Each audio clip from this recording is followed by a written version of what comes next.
Olá, o grupo é composto por mim, André Raveira, por Camila Bittencourt, Tiago Medeiros e Débora Stefanato. E nesse podcast, iremos expor o ensaio da Tilly Member, que se divide em subtítulos e trata que a expressão máxima da soberania reside no poder e na capacidade de ditar quem vive e quem morre, sendo que o soberano está em exercer controle sobre a mortalidade e definindo a vida a partir da implantação e manifestação do poder. No decorrer do ensaio, o autor explicará melhor como essa necropolítica está relacionada com o poder. Meu nome é Débora e eu vou falar sobre política, o trabalho da morte e o devir sujeito.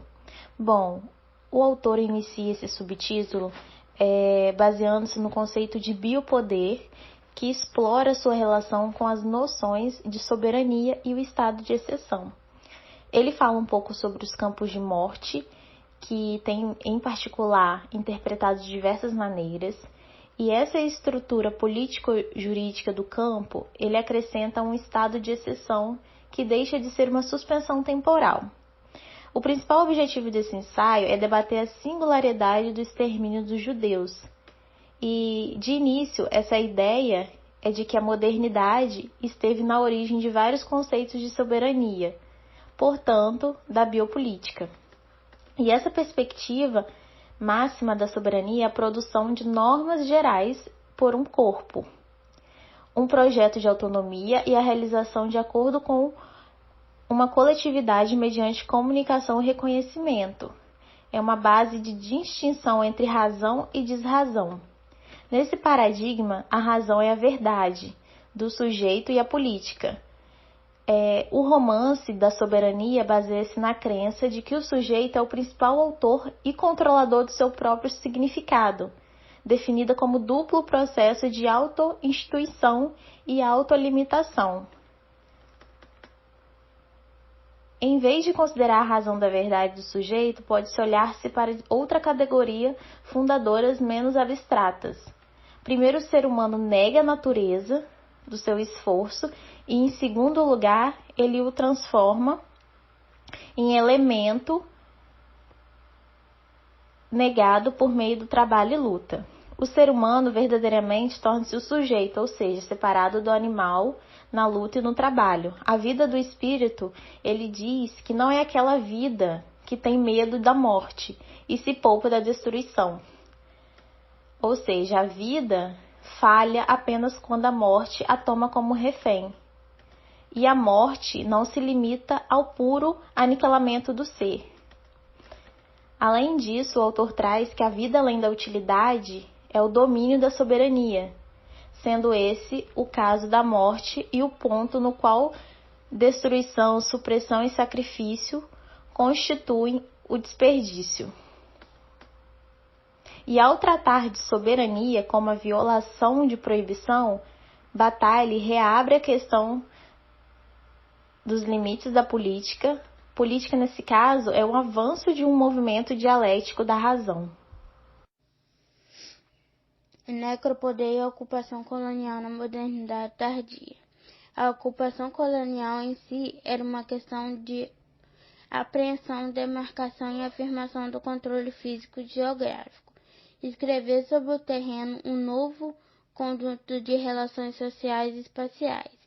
Essa inscrição de novas relações espaciais foi, enfim, equivalente a produções de fronteiras hierárquicas e zonas escravas e subversão de regimes de propriedades existentes e classificação de pessoas de acordo com diferentes categorias, extração de recursos e, finalmente, a produção de uma ampla reserva de imaginário culturais. O exercício da soberania, o espaço era, portanto, a matéria-prima da soberania e da violência, que era carregada consigo. A soberania significava ocupação, e a ocupação significava relegar o colonizado a uma terceira zona, entre o estatuto de sujeito e objeto. Para ele, a ocupação colonial implica, acima de tudo, uma divisão do espaço em compartimentos, envolve a definição de limites e de fronteiras internas, representa por quartéis e delegacias de polícias está regulada pela linguagem da força pura, presente, imediata na ação direta e frequente. Nesse caso, a soberania é a capacidade de definir quem importa e quem não importa, quem é descartável e quem não é. A ocupação colonial tardia difere em muitos aspectos da primeira ocupação moderna, particularmente em sua combinação entre a disciplina de biopolítica e a necropolítica. A violência e a soberania, nesse caso, reivindicam um fundamento divino. A quantidade do povo é forjada pela adoração de uma divindade mítica, e a identidade nacional é imaginada como identidade contra outras divindades. Em consequência, a violência colonial, a ocupação se apoia no terror, se agrada da verdade e da exclusividade. No subtítulo O Biopoder e as Relações de Inimizade, o autor traz a soberania expressa através do direito de matar, e como um estado de exceção e a relação de inimizade se tornam a base somativa desse direito. Seguindo o pensamento de Foucault, o biopoder funciona mediante a divisão de quem deve morrer e de quem deve viver, sendo definido por um campo biológico, onde toma o controle e se inscreve. Assim, o racismo é uma tecnologia destinada a permitir o exercício do biopoder, e na economia do biopoder, ele tem como função regular a distribuição da morte, tornando possível as funções assassinas do Estado. O direito soberano de matar e os mecanismos do biopoder constituem elementos do Estado moderno, tendo como exemplo o Estado nazista, onde as câmaras de gás são um ponto culminante de um longo processo de desumanização e industrialização da morte, como também a Revolução Francesa, onde se manifesta uma fusão de razão e terror, sendo nela o terror um componente necessário da política. Dando continuidade, Member traz o marxismo clássico como uma forma de introduzir o comunismo por meio de decretos administrativos, significando que as relações sociais precisavam ser desmercantilizadas pela força, gerando um processo de militarização do trabalho, desmoronamento da distinção entre Estado e sociedade e terror, onde esse processo é uma forma de erradicar a pluralidade da condição humana. Nele, o sujeito da modernidade marxiana é aquele que tenta provar sua sabedoria pela encenação de uma luta até a morte. Do ponto de vista do autor, a narrativa de dominação e emancipação está associada a uma narrativa de vida e morte, e dessa forma, o terror e a morte são os meios de realizar os telos da história, que já é conhecida. Próximo de finalizar esse subtítulo, Members faz uma análise de uma das primeiras manifestações de experimentação biopolítica, a escravidão, e como a estrutura do plantation é uma das manifestações do estado de exceção, além da breve análise da eficácia da colônia como formação de terror. Primeiramente, é feita uma análise de como a estrutura do sistema de plantation zera consequências, demonstrando a figura emblemática e paradoxal do estado de exceção, e como nesse contexto a humanidade do escravo aparece como uma sombra de personificação, e como sua condição escravo resulta da perda de um lar, da perda de direitos sobre seu corpo e da perda do estatuto político, se tornando uma alienação de nascença e uma morte social. Em relação à estrutura político-jurídica, o plantation é um espaço onde o escravo pertence ao seu senhor, e dessa maneira o poder sobre a vida assume uma forma de comércio.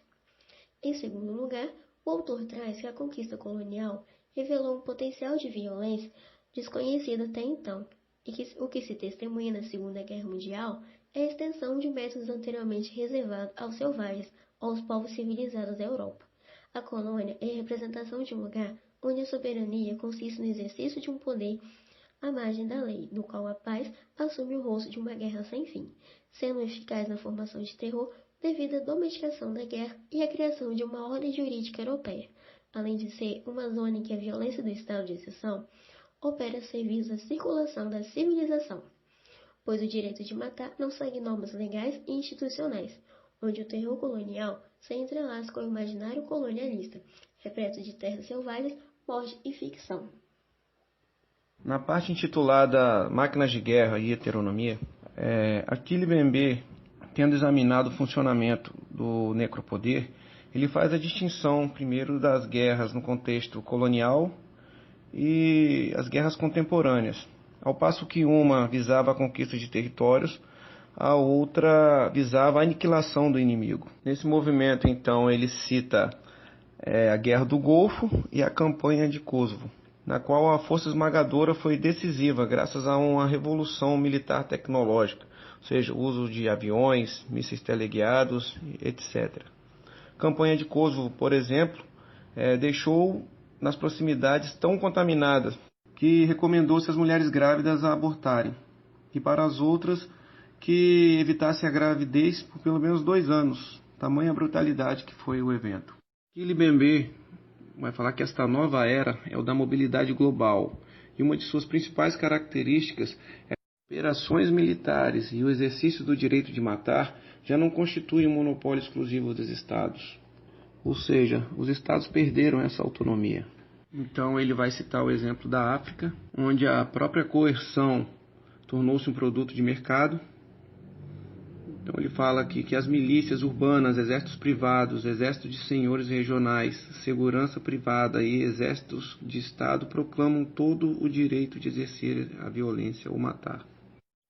Estados vizinhos e movimentos rebeldes arrendam exércitos a estados pobres, fornecedores de violência não governamental, e disponibilizam 2 recursos coercitivos críticos, o trabalho e os minerais.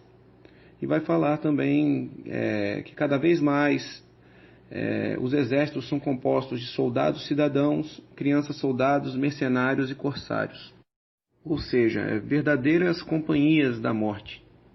Elas operam mediante capturas, depredações e podem até mesmo cunhar seu próprio dinheiro para bancar as extrações e exportações de recursos naturais localizados no território que controlam.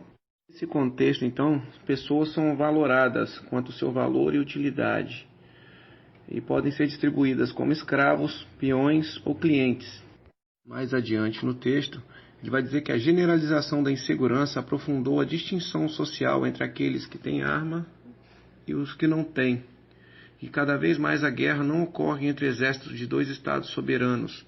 Ela é travada por grupos armados que agem por trás das máscaras do Estado contra os grupos armados que não têm Estado, mas que controlam territórios distintos. E ambos os lados têm como seus principais alvos a população civil desarmada. No último ponto, ele vai citar o caso da Palestina, na qual são utilizados os métodos coercitivos com esse aparato tecnológico dito anteriormente, que faz com que o outro, ou seja, a etnia inferior, seja constantemente vigiada e colocada em sujeição. E isso ele vai chamar de necropolítica, ou seja, essa política que aponta para a morte. É colocar essa faixa da população, tida como descartável, na condição de ser exterminada. Como conclusão, o filósofo evidencia como as guerras contemporâneas reconfiguram as relações entre resistência, sacrifício e terror, marcadas sempre pelo excesso, não poderiam ser explicadas apenas pelo biopoder, uma vez que não estão exclusivamente a serviço da prestação da vida. Enquanto o filósofo afirma que somente uma necropolítica, ou seja, uma política da morte capaz de explicar tais fenômenos, é porque reconhece como o conceito de necropoder embaralha fronteiras historicamente estabilizadas, sejam elas territoriais e corporais.